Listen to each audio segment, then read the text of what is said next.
We're back! It's been a couple of months of radio silence, but we're seemingly back in the groove once again. Stick around for the why, the what next, and the how it's been going in the first episode of 2026.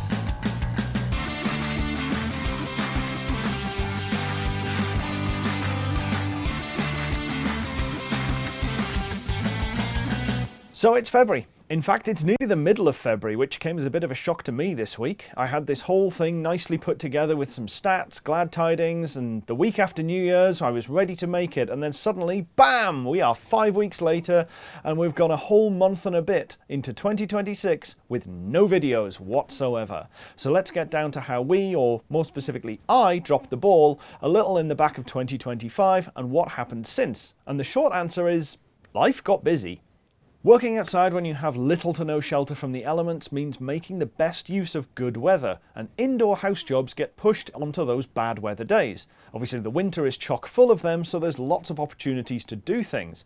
Things like moving furniture around, tackling years worth of storage neglect in wardrobes, cupboards and lofts, and that isn't fun when it's 30 or more Celsius indoors, so you put them off for future you to deal with at an appropriate time.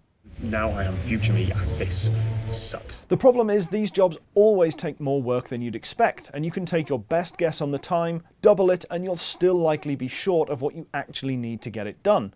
Some of these are even still hampered by the cold weather. I even had car plans I wanted to get finished, which was rebuilding the Golf engine, but handling big chunks of metal in the cold is really not fun, so that whole thing has been massively slowed down by the same cold that kept me out of the loft and kept me overrun from other jobs that should have been finished days before the small pockets of good winter weather actually arrived for me to make use of the outdoor time. But in addition to an abundance of house jobs, there were 4 separate bouts of illness across the 2 months leading up to Christmas from when we last published a video, and those seemed to coincide with the sunny weather so conveniently that I was convinced that this wasn't just a coincidence and this was more of a conspiracy to stop me from doing any work outside. Every time there was a couple of good days forecast, get a plan together, tidy some space up, what can I get done in this short window of time? Bam! Ill again, and by the time I'm back to functioning, we're also back to rain, so that really hasn't helped. That's not to say we didn't do anything. Chris has been across a few times in the limited forecasting of good weather that we can time with weekends to get a little bit of stuff done on the Golf engine, and we dodged as much rain as we possibly could by doing printing, testing and fitting of parts that's not dependent on the weather or daylight.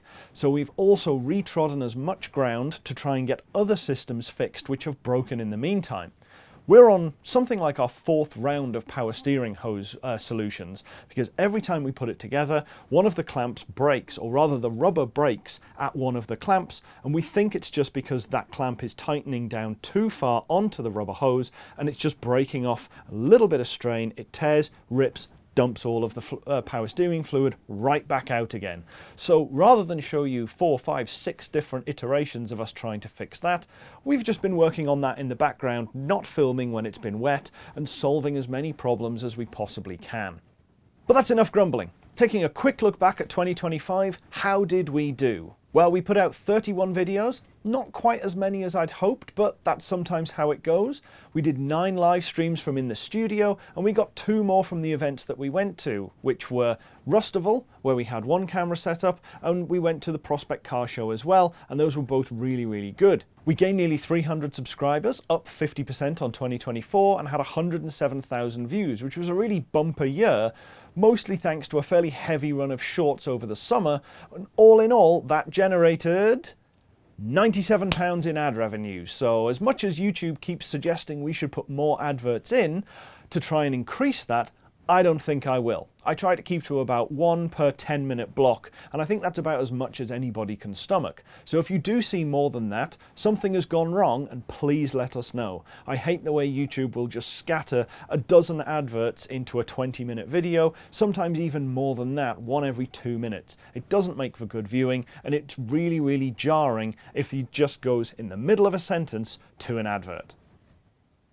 Of course, that would have been a really funny place for me to do that and just put an advert right in the middle. So the best performing video of the year was the Bad Influence GTO video, and we've got a few more of those coming, as well as more on the SD1 as well, which was the 2nd most viewed video in 2025, and that was when we swapped the engine in the rain on Chris's driveway.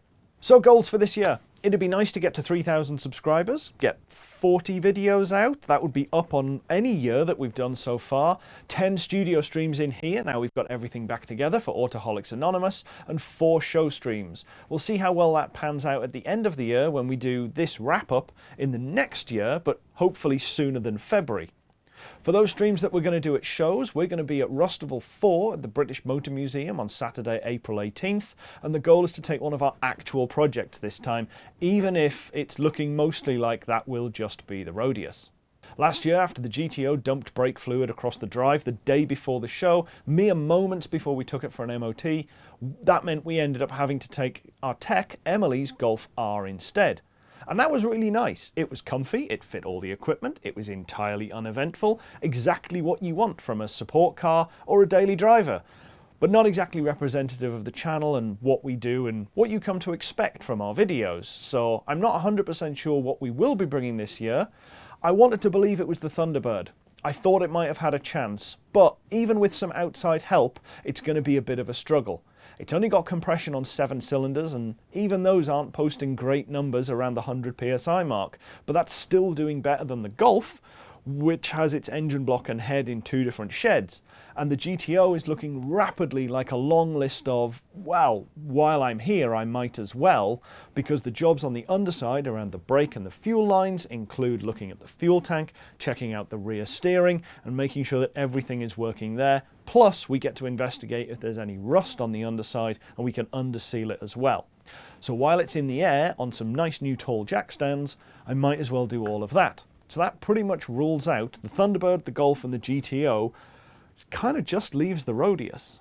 We'll also be back at the Berkshire Metals on Sunday, July 5th in Prospect Park in Reading. The guys from OSC will hopefully be back with us, and maybe we can convince a few more CarTube folk to come down and join us and bring one of their cars along, join us on stream and chat to everybody at the event.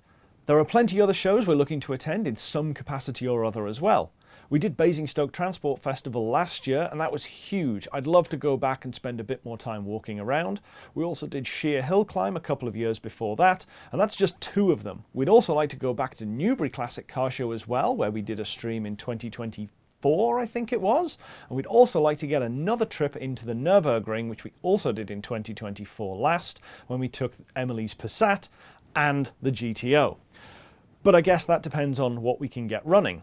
As funny as it would be to take the Rodius, it would be nice to have something a little bit more fun to take with us. So with Rustival only 2 months away, it is probably going to be the Rodius that makes it, and it will be staying in the fleet for some time as well. It ticks a host of different boxes as a support vehicle, a tow rig, somewhere to put all the broadcast gear that's dry and secure for events, somewhere we can also hide out of the rain as well, so it makes sense to keep it, and it means we can keep an eye on that Rexton front spring experiment that we've got going on from our recent repairs. It's basically ready to get an MOT on it. I just need to get it booked in and check a couple more little bits and pieces. The front and rear brakes are done, it's all ready to be sorted, and it hasn't been the worst thing to work on. And that's good, because I need that big chunk of space where it's currently up on jack stands to put the GTO in, to then take all of the stuff off the underside and get to work on that. So besides all of those cars, the GTO, the Golf, the Rodius, the SD1, the Thunderbird, what else is there on the driveway? Well, obviously there's the not-so-kit car, which we'll come back to in a minute, and that elephant in the room. I keep flipping back and forth on that A3 that you've also seen in the background of some videos. It needs some loom repair, and given how much I dislike wiring, it has been at the very bottom of my to-do list for at least 2 years now. It'd be a great donor to put into an engine swap, but I really don't have time to do another engine swap on top of everything else. Part of me wants to really prove that I can get that car back on the road after some loom repair, and part of me is completely over the idea of ever working on that loom ever again. Probably not going to sell it. I will inevitably keep it and probably put it into something at some point in the future. Maybe a Mark 1 Polo bread van. That has been an itch I am desperate to scratch, but I just haven't been able to find one at a convenient time when I've had money and space on the drive and not had another 6 projects on the go as well. The other car you might have seen in the background is Chris's Mark 1 Golf Cabrio, which sits next to the garage.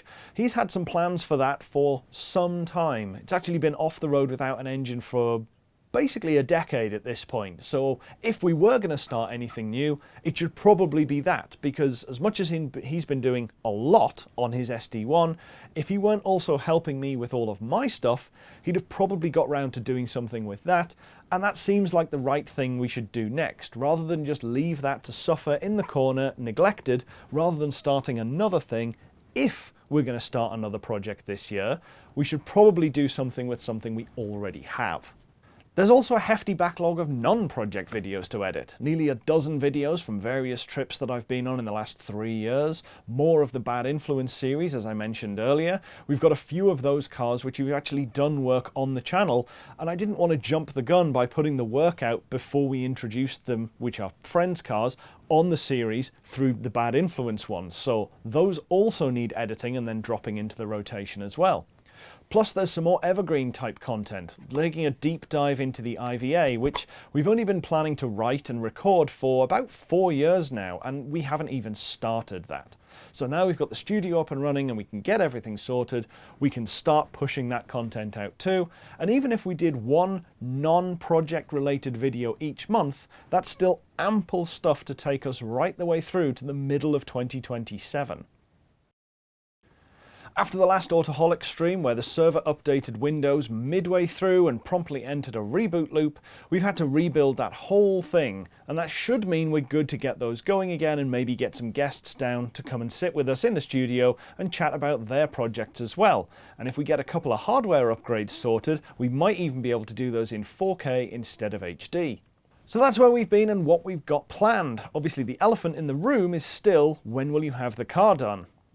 The answer is still definitely this year, just like it was for the last 2 years, and every time we've become more determined, we've missed by what feels like a wider and wider gap as we realise all of the things we've missed, and we have to rework old solutions.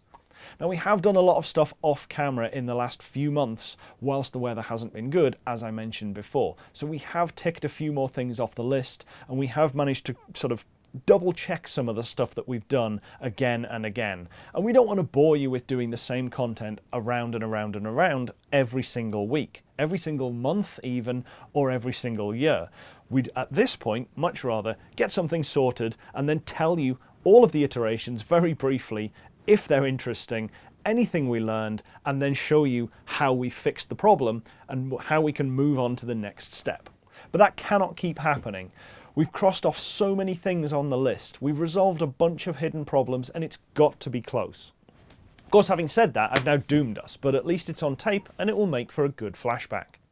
So thanks very much for watching. Thanks again to our long-suffering patrons for sticking by us through the feast and famine of content. You can join them at patreon.com/PedalBox show. And if you are a patron, don't forget you'll also get a discount at shop.pedalbox.show, where you can buy some of our merch. We'll have some new printed merch coming this year, as well as from the 3D printer, as well as the t-shirt printer. What other events do you think we should try and get to this year, and who should we try and get on Autoholics Anonymous to join us in the studio? Let us know in the comments, and we'll see you soon.